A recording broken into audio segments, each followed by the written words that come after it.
Imagine a wedding day. The flowers are flawless. The lighting is perfect. Guests are smiling like they're watching the first scene of a fairy tale. The vows are spoken clearly, almost rehearsed, and everyone claps right on cue. Everyone believes this is the beginning of happily ever after. But look closer. Look at the person standing at the altar. Not the smile on their lips. The cold panic in the eyes behind it. There is a specific kind of suffocating silence that happens inside the mind of someone who's about to marry a person they don't truly love. It's not peaceful. It's pure suppression. It's the sound of a rational mind overriding a screaming heart. We're raised on a beautiful lie. Love leads to marriage. Marriage leads to happiness. But for millions, a wedding isn't about passion at all. It's an escape hatch. It's about social currency, pressure. It's the terrifying weight of a clock ticking down to zero. It's choosing the partner who makes the most sense on paper, because the fear of facing the world alone feels heavier than the slow ache of being unloved. From the outside, it looks like you won the game. From the inside, you've completely disappeared.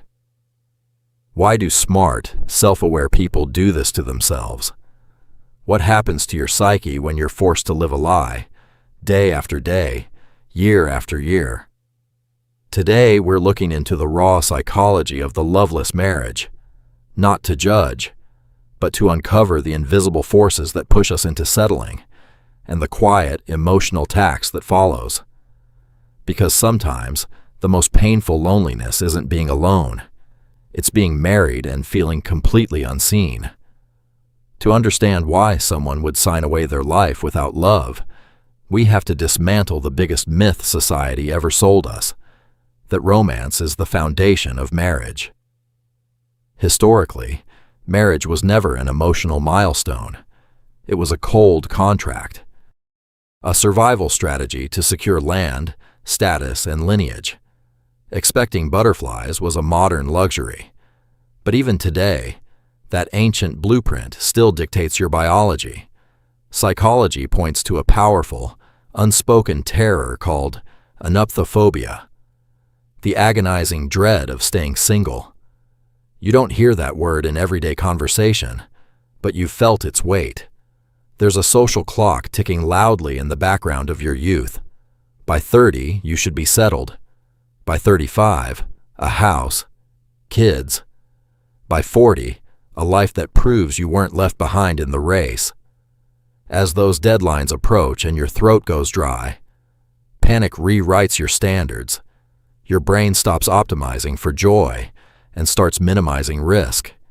You stop looking for a soulmate and start looking for a candidate. Are they predictable? Loyal? Do they have a secure career?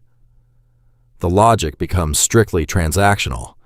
I don't love them, but they are a shield against the dark. And for some, that shield is a drug. If you grew up in chaos, neglect, or financial trauma, romance stops feeling essential. What you crave isn't passion, it's relief. A stable partner doesn't feel like a love story. They feel like a fortress against a terrifying world. Then comes the value alignment trap. You meet someone who shares your views on money, politics, and family. You work well as a team. You don't fight. The mind starts negotiating with the heart. Look how compatible we are. Love will grow eventually. But it doesn't. It simply ossifies. The choice was logical, but your body keeps the receipts. From the outside, it looks like maturity. From the inside, it's the first day of a lifelong emotional exile. The hardest loveless marriages to endure aren't the ones filled with abuse or screaming matches. It's when your partner is actually a good person. They are kind. They are loyal. They do absolutely nothing wrong. And that goodness becomes your prison. You have no valid reason to leave. If they were cruel, you could pack your bags and blame them. But how do you walk away from a saint just because your soul feels cold? You end up drowning in a silent, suffocating guilt, punishing yourself for not being able to force your heart to feel what it simply doesn't. You become the villain in your own quiet story, hating yourself for wanting more than safety. This hidden engine of self-sabotage is deeply rooted in your childhood attachment style. For someone with an anxious attachment style, love was never a safe harbor. It was a shifting landscape, something you had to chase, beg for, and earn. When they meet someone consistent and available, their nervous system doesn't register love. It registers shock. It feels like salvation. They aren't thinking, "Do I want them?" They're thinking, "They won't abandon me." For an avoidant attachment style, real intimacy feels like a trap. Being truly known feels dangerous. So, they unconsciously choose a lukewarm connection because it keeps deep vulnerability at bay. They get closeness without the emotional risk. If you grew up with trauma, your brain mislabels the signals. You mistake drama for chemistry, or peace for boredom. When you find someone safe, your mind says this is perfect, but your body, wired for intensity, whispers, "This is a cage." You make a lifelong vow under the influence of your past, choosing what feels manageable and calling it peace, until the honeymoon ends and the doors lock shut. Let's get painfully honest. Settling rarely looks like a mistake in the beginning. It looks like responsibility. It looks like you finally grew up. So, how do you know you're just accepting a partner to reduce your fear? Look for the signs. First, relief feels stronger than excitement. You don't feel drawn to their soul. You just feel glad the search is over. Second, intimacy becomes purely mechanical. Intimacy is stripped of all playfulness and curiosity, turning into a routine box to check just to keep the peace. Touch feels like an obligation. Kissing feels like a performance. It's a terrifying simulation where two bodies meet, but two minds are miles apart. You finish, turn around, and face the wall, feeling a profound void that physical closeness was supposed to cure, but only made worse. Your body goes through the motions, while your soul stays locked outside. Third, you feel lighter when they leave the house. Not because you hate them, but because your body finally gets to drop its guard. Fourth, you keep your real self locked away. Your strangest jokes, your deepest fears, your real dreams stay buried inside. Fifth, the future looks entirely gray. It's secure on paper, but emotionally it feels like walking down a long hallway with no windows. Sixth, your relationship runs strictly on logistics. Bills, groceries, schedules, parenting. Everything works except the spark. And seventh, you constantly fantasize about another life. Not another lover, just another version of you. The you who feels alive again. If you see yourself in these mirrors, you aren't ungrateful. It just means your inner world is refusing to lie anymore. If a relationship requires you to shrink, numb out, or disappear, that's not a marriage.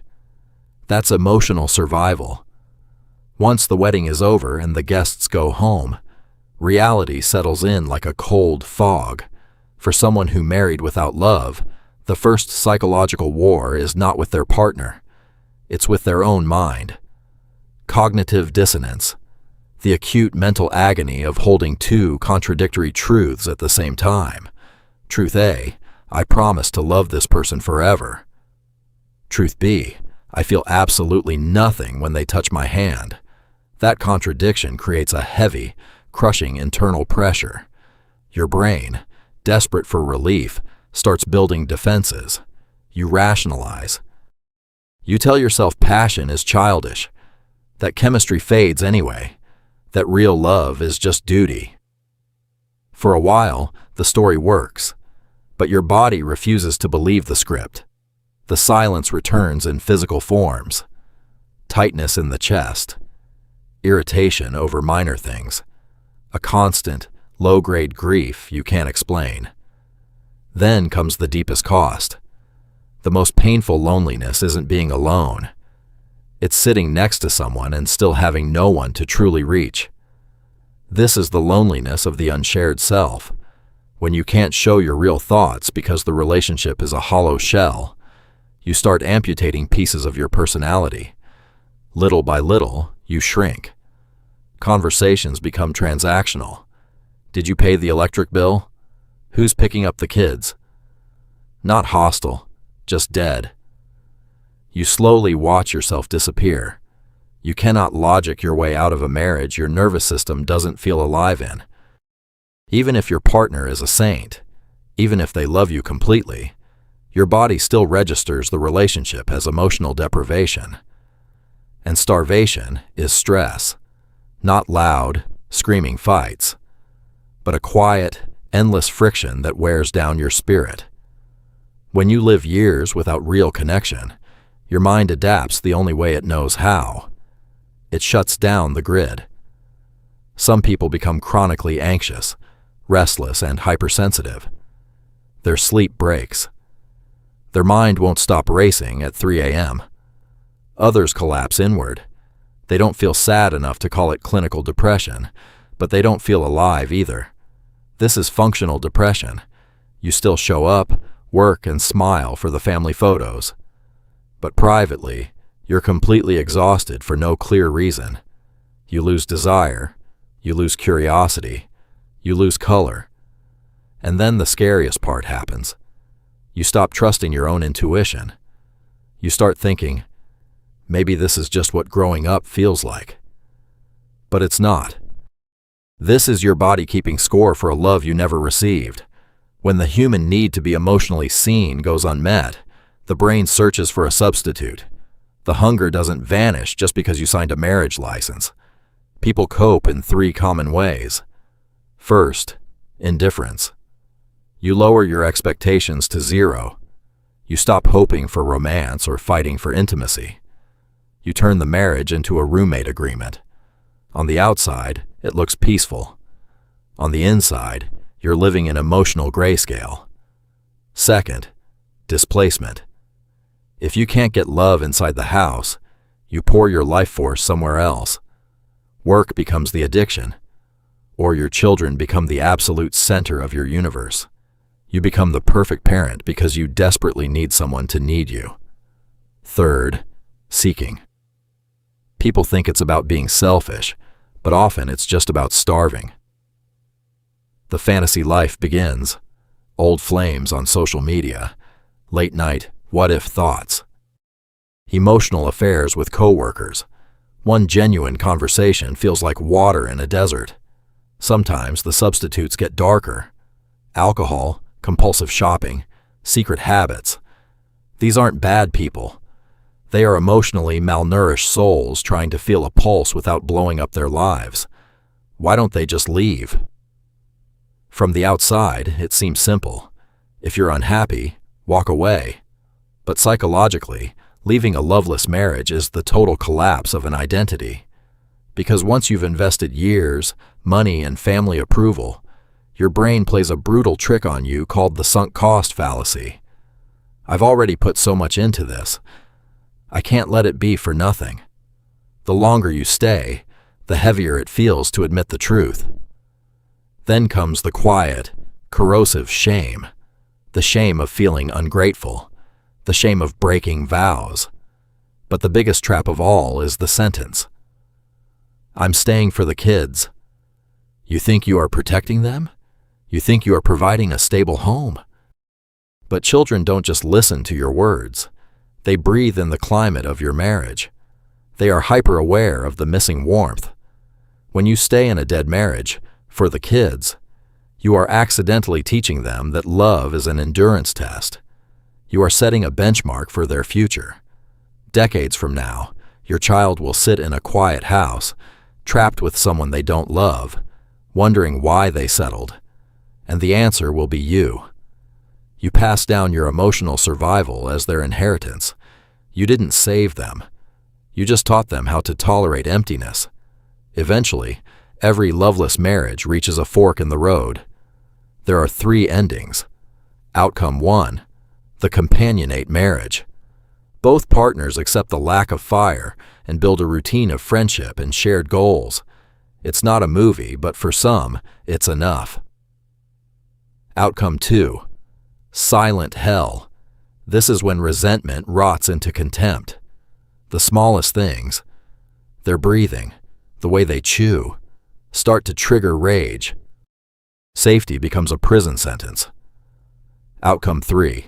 Parallel lives, the quietest tragedy. No big fights, no divorce. Just two people living in the same house like strangers. Two separate worlds under one roof. Hear this warning sign. When respect dies, silent hell is not far behind. You can survive a marriage without passion, but you cannot survive a marriage without respect. If you recognize yourself in this, there are only two real paths, and both require an immense amount of courage. Roadmap A. Stay and rebuild. If the relationship still has respect and goodwill, connection can sometimes be relearned. Start with friendship. Create weekly truth conversations with no blame. Rebuild emotional intimacy before expecting desire. And get professional help. Roadmap B. Leave with dignity. If the marriage has turned into contempt, numbness, or emotional harm, don't just escape. Prepare. Build financial stability, set boundaries, and give yourself permission to grieve. Because life is too short, it is infinitely better to be alone and authentic than together and completely invisible. If this spoke to you, subscribe for more psychology-based stories that tell the truth. And comment below. Do you think people settle out of fear or out of hope? Thank you for watching. Thank you.